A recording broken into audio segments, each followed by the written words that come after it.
Whenever y'all ready. All right. What is your name and age? My name is Alex, and I am 23 years old. All right. What kind of car do you drive? Make and model. Mazda 3. Okay. What are some reasons you chose the car you did?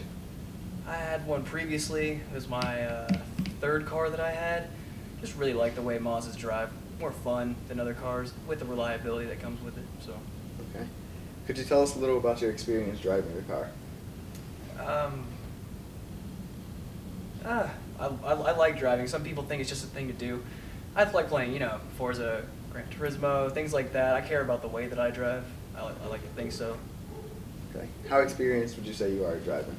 I'd like to say that I'm better than I think I am. Playing a lot of games, but I'd like to say pretty all right. All right. Have you ever been in a collision? Yes. Could you describe that experience?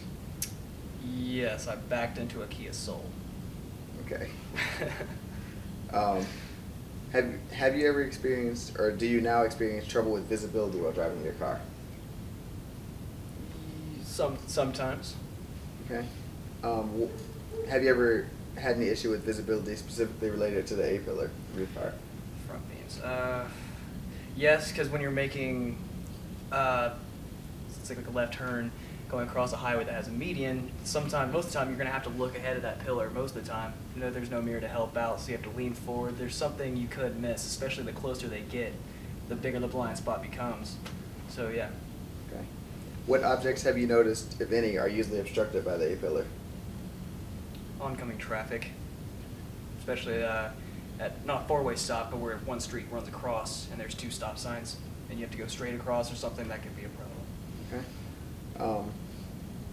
Do you notice more visibility obstructions when you're turning or when you're driving straight? Turning. Okay. If there was a car with invisible A-pillars, would you be afraid of it? With invisible A-pillars, the same structural integrity, Yes, assuming? assuming Yeah, same structural absolutely, that'd be integrity. great then, yeah. Okay, so you wouldn't be afraid of it? No, You absolutely wouldn't think not. it would look weird? Mm-mm. Okay. Do you feel extra visibility would be distracting or hard to get used to? Maybe at first hard to get used to because, you might feel like you're in a spaceship or a cockpit of a plane or something. It might get a little time to get used to, but I think overall it'd be a good move. Okay. So, So, would you pay extra for a car with increased visibility by the A-pillar? And what do you think would be a reasonable amount to pay? I'm about to ask how much extra we talking about. What do you think would be a reasonable amount? So it would be like an option with the car? Yeah. Okay. I think, because it's got to be hard to engineer something like that too. The parts are going to be pretty specific and expensive. I'd pay up to $3,000, $3.5 extra. Okay. How much would you pay for a car with just a completely invisible A-pillar, as opposed to just one with increased visibility? I don't know how much more for daily driving. How much it affect? If I don't know if it affects me that much to pay like a huge price difference. But if it was $5,000 more and still the same safety, I think it'd be worth it. Okay. What should you prefer, the increased visibility by the A-pillar or just a completely invisible A-pillar? I think it'd be easier to do increased visibility. Just move the A-pillar around or a different shape, or something. But for probably be none at all. Okay.